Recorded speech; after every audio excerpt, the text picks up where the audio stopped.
Hi, this is Usha. Welcome to Rathod's IAS classes. Today in this lecture, we are going to see current affairs of 4th May 2022. So I think my face probably will not appear on the screen. So please adjust for today. So now, let us try to see today's quote. So today's quote is a motivational quote which is given by Mahatma Gandhi. So what Mahatma Gandhi says? He says, strength does not come from physical capacity, it comes from indomitable will. So if you're having a strong will, automatically that will help you to achieve your goal, and that will provide you strength to reach your goal. Okay, so will is very important, not at all the physical capacity. Okay, so if you're talking about physical capacity, I can talk about one IAS officer, that is Ira Singhal.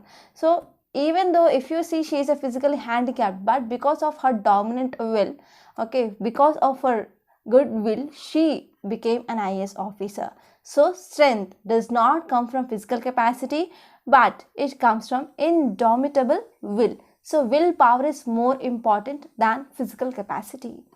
So now let us try to see first topic, that is the court's burden. Okay, so your title says the court burden. So here this article which is mainly talking about our judicial infrastructure. So I think 2 days ago we discussed one article regarding this judiciary. So in judiciary there is increasing of pendency of cases and there are high vacancies especially seen in High Court.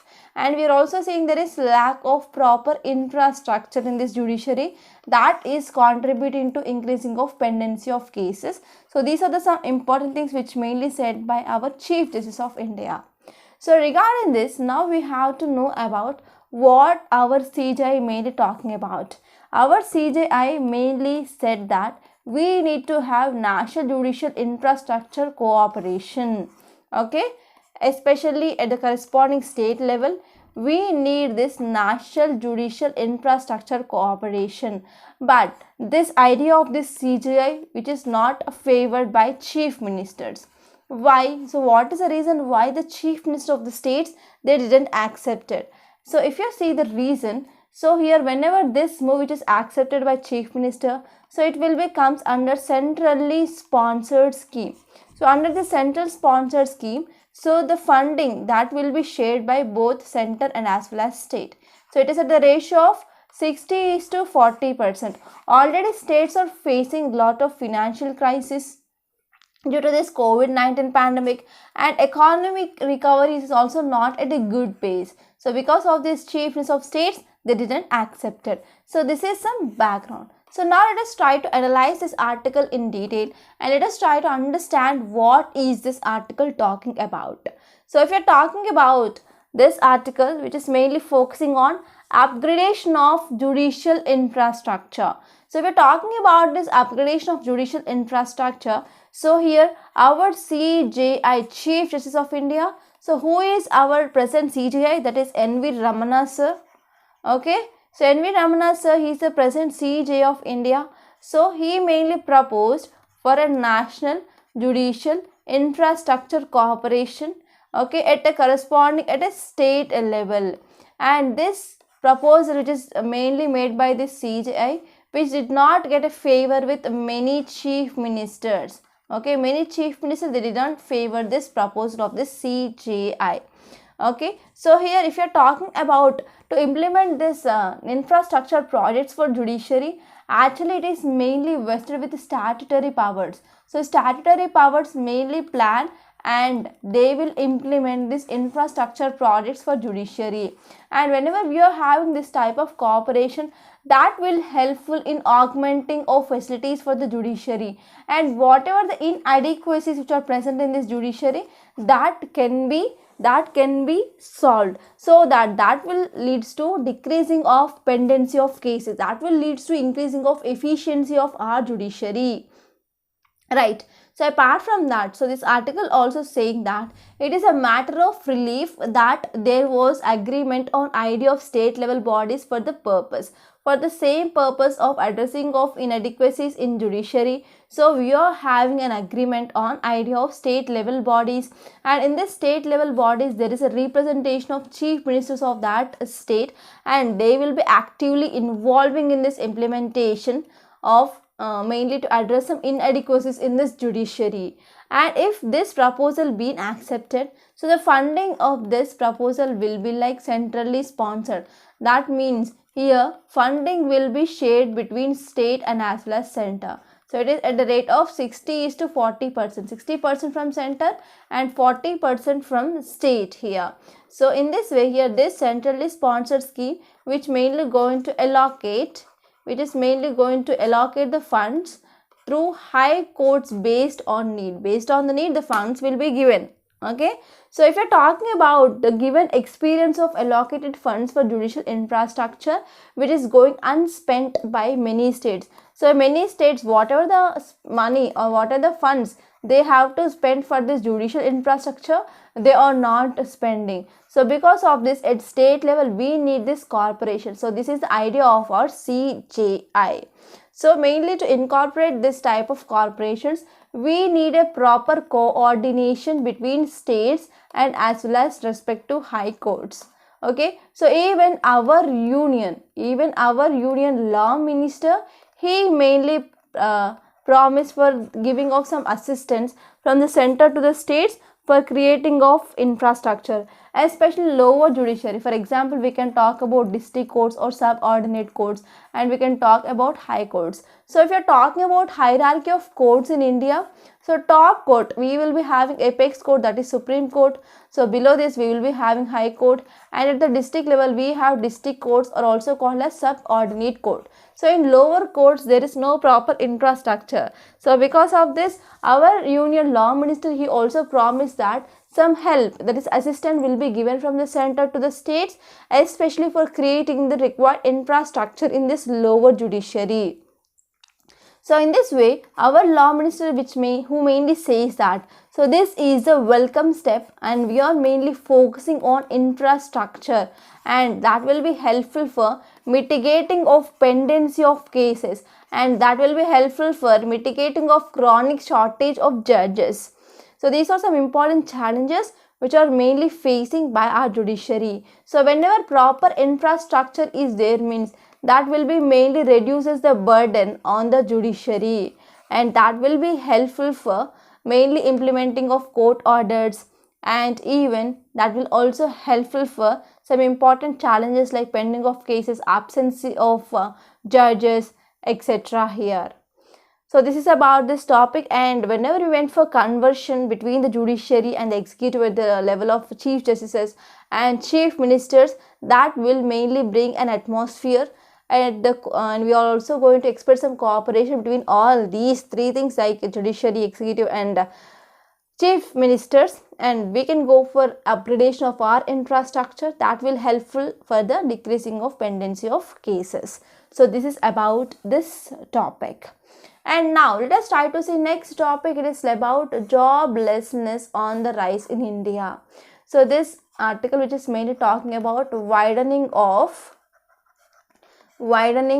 unemployment, or we can say like joblessness crisis. And regarding this unemployment, so we are also seeing one more issue is misinformation. So here this article says that joblessness on rise in India. So India is the throes of widening of joblessness crisis, and misinformation do not help. Okay, so this article is mainly talking about unemployment, and this article is important from your GS paper 3 under economy, and especially this topic is important from your mains, and you can't expect any question from your prelims from this topic. So if you see here this article, which is mainly focusing on joblessness or unemployment, after many years of refusing to recognize there is a job crisis in India. So after many years of we are refusing that there is job crisis in India. So we are mainly facing some rentlessness data to the contrary, and that has now restored to misinformation. So from many years we are not accepting that there is job crisis in India, but whatever the data which is mainly seen, now we understood that that data is misinformation. So we are talking about some data which is given in this article. So 8% per annum GDP growth in the period of 2004 to 2014. So between this 2004 to 2014, the annual growth rate, that is about 8% that we saw. So in this 8% of growth GDP, so about 7.5 million new farm jobs are created each year. So each year the growth which is like each year the growth is we are seeing that between 2004 to 2014 it is 8%. So at that timing, so there were 7.5 million new farm jobs they are created each year, and over 2005 to 2012, okay, so we saw there is an increasing of employment. But between this 2013 to 2019, only 2.9 million new jobs are which are mainly created. And at that time, from 2013 to 2019, so there were at least 5 million they were joining the labor force annually. Okay, so it is according to this PLFS, that is Periodic Labor Force Survey. And whatever the data we are having, it says that only 2.9 million. And if you are talking about unpaid family labor, so what is this unpaid family labor? For example, let us take there is an agricultural crop. So in this crop, which mainly which is mainly belonging to a family, this family contain mother and father. Okay, parents are there, and let us take 6 children are there. So these 6 children along with their parents, they are working in this job, and working in this job means on this farming activities. But what happened, agriculture will not provide sustainable job opportunities throughout the year. So they will be providing job in the seasons where they are going for sowing, harvesting, like that. But between the crop to crop, we will be having some time gap. So in that time gap, there will be no job opportunities, or there is no work that is mainly present for this people. So this is called as subsistence agriculture. And whatever the number of employment, or what are the number of workers who need to work in this farm, there are high number here we can see, right? So if you're talking about the claim between this 2017 to 2018 and between this 2019 to 20, the worker participation rate and labor force participation rate were rising. And here between this data, between this year 2017-18 to 19-20, here the participation rate of this labor which is mainly rising, and it is mainly showing that there is improvement in the labor market. So now the question which mainly arises here is, how come these rates were increasing exactly when economy is slowing down? So we are seeing that economy which is slowing down from 2017 to 2020, and this data says that in the labor market there is rising of labor force participation rate and as well as worker participation rate. So how it is increasing? So on one side we are seeing that economy which is mainly slowing down from 2017 to 2020. So the reality is the rise in this WPR, that is worker participation rate, and labor force participation rate, here it is misleading. So it was mainly caused by increasing unpaid family labor, and because of this unpaid family labor, we are saying that there is increasing of worker participation rate and as well as labor force participation rate. So here when we are talking about unpaid family labor, so it is mostly by the women. And if you are talking about manufacturing employment, so it mainly increased between this 2017-18 to 2019-20, and it increased at a rate of 1.8 million is correct. It is according to this Periodic Labor Force Survey. So in this survey, it mainly notes that between this 2011 to 12 and 2017 to 18, so manufacturing employment which had been fell absolutely by this 3 million. So here there is no proper recovery that we are seeing here. And we are also seeing that manufacturing GDP, so the share of this manufacturing GDP from this manufacturing sector, which mainly fell from 17% to 15%, Okay, and even in 2020 the share which mainly decreased to 13%. That means in 2016 it was 17%, in 2020 it is 13%. So there is decrease of 4%. Even we have some schemes like Make in India which mainly focusing on manufacturing. On other side, the GDP contribution from this manufacturing sector had been very low or decreased. And if you're talking about this argument which also offered that GDP in this financial year 2022 could not have returned to pre-pandemic levels or pre-COVID-19 level without workers returning into the work and MSME recovery also. So here what happened, on one side we are seeing this manufacturing sector which mainly hit the most, and even service sector which mainly hit the most. And during this COVID-19 pandemic, only one sector, that is agriculture, which showed positive growth. But service sector, manufacturing sector, which had been affected a lot. And even many of these people who are working in this manufacturing sector, especially in this micro, small and medium enterprises, they didn't return back. Okay, so without returning of workers into their jobs and without workers they return into this MSME, then how can we expect there will be the recovery that will be like equal to pre-pandemic level? So this is also one important question. So apart from that, even Consortium of Indian Association, it conducted a survey, and according to the survey it says that about 81,000 micro businesses which are across India in June 2021, and 2 months after second wave was over. Okay, so according to this Consortium of Indian Association, in this survey about 81,000 micro businesses across the India, they had been over, and out of them about 59% they had reduced their staff, which mainly compared to this pre-pandemic levels, and 88% of them they had not providing any benefits, any government stimulus package. They are not getting any government stimulus packages. And here 28% they reported that they were unable to do the payment dues as well. Okay, and for this micro industries, so 64% they are reporting that they are not getting bank loans as well. So these are some important problems.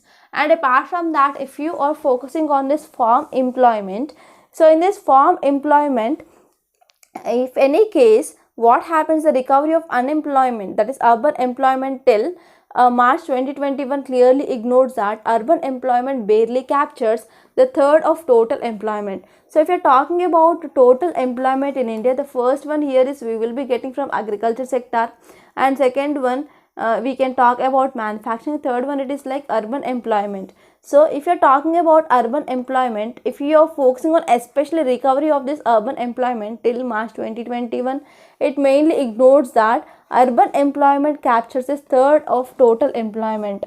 So if you're talking about agriculture, which mainly provides wide range of employment here, because most of the economy of India which mainly depends upon this agriculture, right? So agricultural output may have performed well during this COVID-19, and this is the only sector which mainly showed positive growth during this economic crisis. And because of good agriculture yield, we went for providing of free rations under this Pradhan Mantri Garib Kalyan Anna Yojana, right? We mainly provided some free food grains under this PDS system for the people who are below poverty line. That mainly helpful for number of migrant people as well. Right, so in this way we try to alleviate acute distress of the people, and we try to provide some nutrition for the people as well. Okay, so here if you're talking about this agriculture output, which completely ignores that between this 2019 to 2020 the absolute number of workers in this agriculture had been increased. Yes, because many people they migrated from the cities towards their hometowns due to this abrupt imposition of lockdown, and they started doing some farm activities. So because of this, the number of workers in this agriculture had been increased from 200 million to 232 million here. Okay, and a reversal of absolute fall in this farm employment of 37 million between this 2005 to 2012, where here non-farm jobs they were growing in 7.5 million annually. So what happened since 2015 to 2007, 2012, 2005 to 2012? So there is a shift from this agriculture towards non-agriculture jobs. So here in this non-agriculture job, there is increasing of employment of 7.5 million per year. But what happened due to this COVID-19 imposed lockdown? So it reversed this trend of non-agriculture jobs, but it increased this agriculture job from 200 million to 232 million in this time period. So this is also one important thing. And there is also one more argument that it is mainly saying about the supplementary claim that organized formal employment is rising. So whenever this organized formal employment is happening, then that will also increase this employment provident fund as well. Okay, and on another hand, we are saying there is massive increasing of this joblessness of at least 10 million. So of at least 10 million people, they do not having proper jobs because of this COVID-19, and 30 million already have been unemployed in 2019. So in 2019, due to this COVID-19, already 30 million had not been got the jobs, or they had already unemployment. And towards after this 2019, 2010, 2020, 2021, 22, there are about 10 million people. They are mainly not having jobs. So this happened while the CMI is reporting the employment rate has fallen from 43% in 2016 to 37% in just 4 years. So if you see some more important details, poverty had been already increased during this pre-COVID-19 times, and it is going to increase further post-COVID by all these estimates. So by all these estimates, we can say there is high level of unemployment that is mainly seen in different sectors, and there is increasing of jobs in this agriculture sectors. People are moving from this non-agriculture towards this agriculture sector. So this is about the data. And now let us try to see next topic. It is regarding April exports crosses $38 billion deficit widens. So this article mainly talking about trade deficit. So this article is important from your GS paper 3 under economy. So now let us try to see this topic in a very great detail. So if you take context, it mainly says that India exported merchandise estimated that at $38.19 billion in month of April 2022, and it is like 24.2% increase when we are comparing with the last year. But if you are comparing with the month of March 2022, it is like $48.2 billion. So if you are comparing with this 42.2 billion, so this 38.19 billion is less. But if you are comparing with the last year, it is high. So if you see details, it mainly says that a trade deficit of about $20.07 billion from 18.5 billion that is seen in the March. So in the last month, that is in the March, it is like 18.5%, and in the April it increased to 20.05%. And even goods which mainly imported or declined by 4.1% when we are comparing to the March level. And if you are talking about imports, gold imports that had been fell by 73%, and coal imports are increasing. Why? Because there is also power crisis which is mainly seen in India, and we are having a great demand for the power. So because of this, we need to generate more power, but the coal deposits or the coal which we are having in this thermal power plants, that will be enough for only 3 to 4 days. So what are the petrol imports that are happening, that is like crude oil, that are also had been increased, and because of this increasing of global crude oil prices, that also led to increasing of our import bill. Right, so this is about this topic. And now let us try to see. And if you are talking about non-oil trade deficit, so we are mainly importing some items like coal, chemicals, etc. Okay, so because of this also there is increasing of this trade deficit. So if you are talking about trade deficit, that is nothing but we are mainly comparing our imports and exports. Whenever imports is equal to exports, means there is no trade deficit. Whenever imports are increasing than compared to that of exports, means it is called as a negative trade balance, that is called as trade deficit. So whenever imports are less and exports are more, means it is like a positive trade deficit. It is also called as trade surplus. And now let's try to see next topic. It is regarding indigenous artillery gun passes validation trails. So this article is important from your defense point of view, which mainly comes under your GS paper 3. And now let us try to talk about this topic in a very great detail.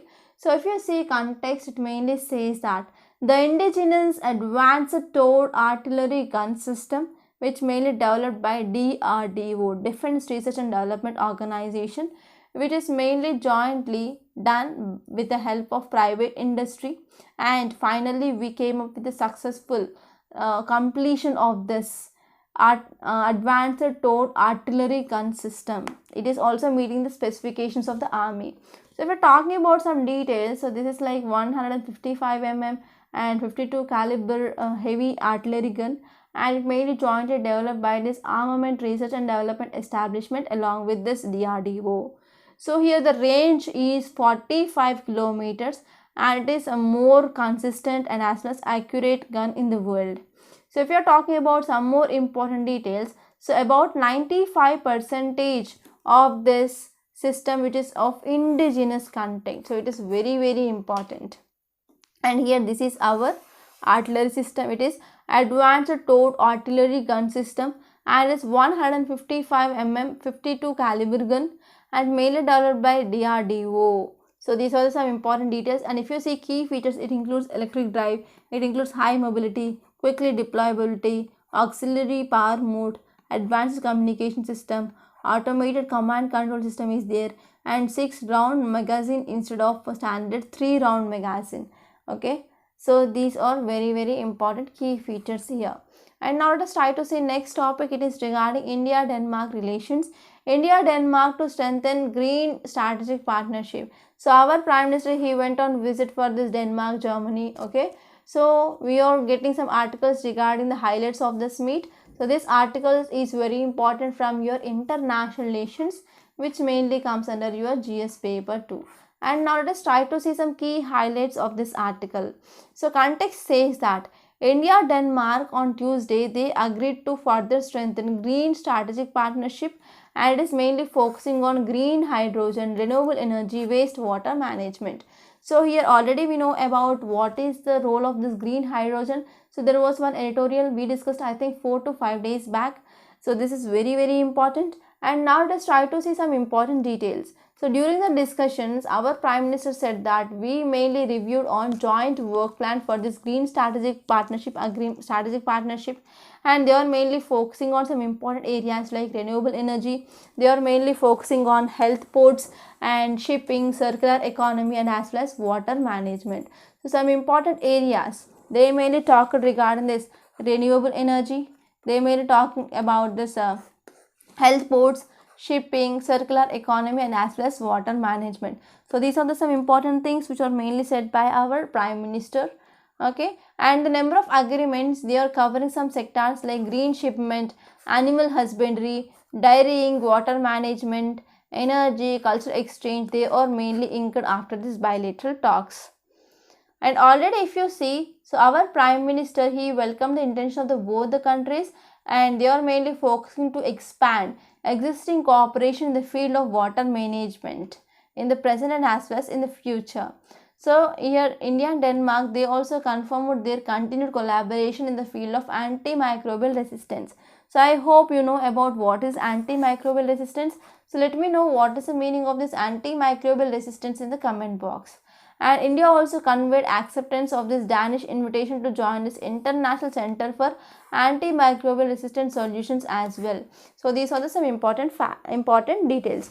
And now let us try to see some important facts regarding this India-Denmark relations. So if we are talking about foundation of this India-Denmark relations, actually it was laid in 1957 when our the then Prime Minister Jawaharlal Nehru, he visited this Denmark here. Okay, since 1957 onwards, we are having good relations with this Denmark, and both the countries, they share a cordial and friendly relations, and these relations which are mainly based on economic, political, academic, and as well as research fields. And even Denmark has an embassy in the New Delhi, while India also have some embassy in this Copenhagen, Denmark. And Denmark has been ranked as the 26th among the foreign investors in India. And if you're talking about what is this green strategic partnership, so under this green strategic partnership, both countries, that is India and Denmark, they launched this green strategic partnership, and they are focusing to deliver sustainable solutions to India. And it will be also focusing on expanding of economic ties, and even we are focusing on green growth, cooperation on challenges like climate change, etc.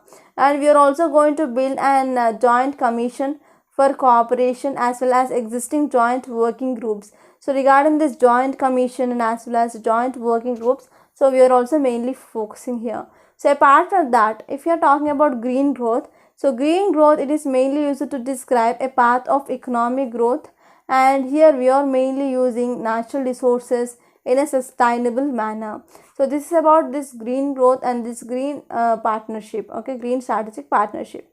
So if we're talking about location of Denmark which mainly comes in the Scandinavian countries, that is Norway, Sweden, Finland. Here we have Denmark, and here we have this Iceland, Norway, Sweden, Finland and Denmark, which mainly comes from the Scandinavian countries. So here we have North Sea which is mainly present towards west, and Baltic Sea which is present towards east of this Denmark. You have to know this location of Denmark and water bodies which are present around this Denmark. And Denmark which is mainly sharing boundary with Germany. And now let us try to see next topic. It is regarding press freedom index. India slips to 150 in press freedom index. So if you're talking about 2021, India's rank was better than this 150. So let me know the rank of this India in this last year press freedom index in the comment box. So this year is 150, and this article, it is important from your governance point of view, which mainly comes in the GS paper 2. So context mainly says that the Press Club of India and the Indian Women Press Corps on Tuesday, they said that attacks on press freedom had seen an exponential rise. So in India, so what happened regarding this press, there is increasing of attacks on press freedom, and that India did not fare too well in this regard. So because of this, some attacks on the press freedom, so India which is ranking very bad, and it also slipped some places in this world's press freedom index. In India, it is ranking 150 out of 180 countries.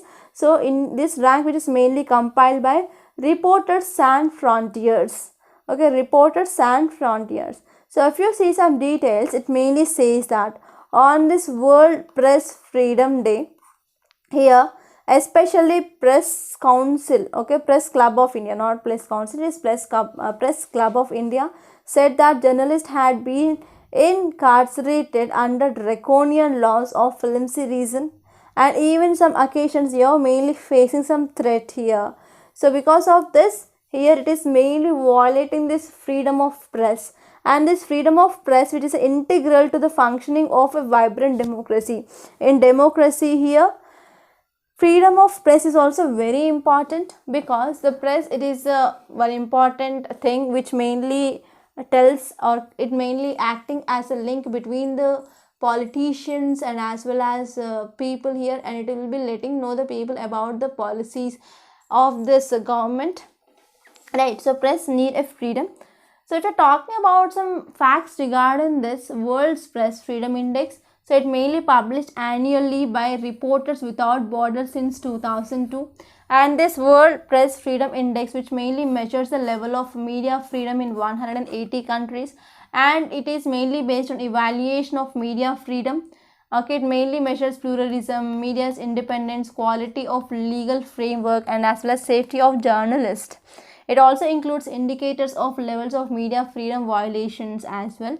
And this index, which mainly compiled by the means of questionnaires in 20 languages, that mainly completed by the expert of all over the world. Okay, so it is mainly based on quantitative data on abuses, acts of violence against journalists during this period. Okay, so every year annually we are going to get this index. So now let us try to see yesterday's questions. So coral reef destruction is a major concern in the backdrop of climate change. Consider the following statements. So coral reef or example of symbiotic relation between this coral polyps and photosynthetic algae, yes. and corals are confined to deep waters, but they can also see in the shallow waters. And third statement is coral reefs are the main equivalent to tropical rainforest. Yes. And here you have to identify correct statements, that is 1 and 3. Option 3 is correct answer. And next one is continental rise is a feature found on boundary of continental slope. Yes, consider the following statement. So continental rise is comprised of finer texture, smaller materials. Yes. Continental rise is found only, so extreme word here is only, in active boundary. So it is not found in active boundary, but it is found at passive boundary. So active boundary, that will lead to destruction, right? So 1 only is the correct option. And today's practice questions are, the first one is regarding waters, pelagic water and benthic water. And second question is about, very simple, that is regarding a shape ocean. Okay, so try to give the answers for these questions in the comment box. And now let me make a small announcement. So in this Rathod's IAS Academy, we came up with this mains answer writing course, and this course had been started. And here, what are the special features of this course? So it is like a 1 year course, and we are going to give a detailed plan. And if you follow this plan, within 1 year, you are going to complete your GS1, GS2, GS3 and GS4. And we are giving weekly targets. Daily one question will be given based on that. And Sundays there will be essay or case study practice. And we are going for evaluation of your answer. And we are also going to give the model answer for that so-and-so question. And we provide you one-to-one mentorship. And why to choose us? It is a budget friendly. We are providing one-to-one mentorship, and we ensure you that you are going to increase your or improve your answer writing skills. And apart from that, we are also ready to launch this Rathod's IAS pen drive course for foundation of your 2023, and this will be absolutely beneficial. And we are providing like more than 600 hours of classes of entire syllabus. So we are also dealing with each and every small topic as well. So you can call us on this number 8074765513 for any queries. And even you can take individual courses like only polity, only history, only geography, like that. So these courses that you can purchase in our website, that is rathodsiasacademy.com. So please visit our website. You can register with your email ID and you can watch the demo videos which are free. Okay. So now let us try to see today's Hindu newspaper PDF. So this is our Hindu. Date is May 4th and this is Delhi edition. So first topic, it is regarding deficit, trade deficit. I discussed this topic. And if you see some more important things, here is US Supreme Court to annul, that is to remove abortion right. So actually what happened, abortion, it is not at all allowed here. So because of this, now President Joe Biden, he mainly called upon his American voters to defend their fundamental right to abort after a leaked draft suggests that Supreme Court is poised to strike down the long-standing decision of this 1973 case, which mainly protects the right, women's right to terminate this pregnancy. So this article is very important, and if there is any editorial which comes, means I will be discussing about this topic in detail, and most probably in tomorrow's lecture I am going to discuss this topic for sure. Okay, and I have to do some research regarding this topic, like whether when this case which mainly came and what are the consequences of this case, what is the present situation of this abortion right in USA. So now let us try to see some more important articles. So you can leave these pages, there is nothing much important. And in the states page you can see one important project of Maharashtra, that is Gene Bank project. It is mainly about securing of science for future. So here it is a country's first of its kind Gene Bank project in Maharashtra. It mainly got approval from the state cabinet.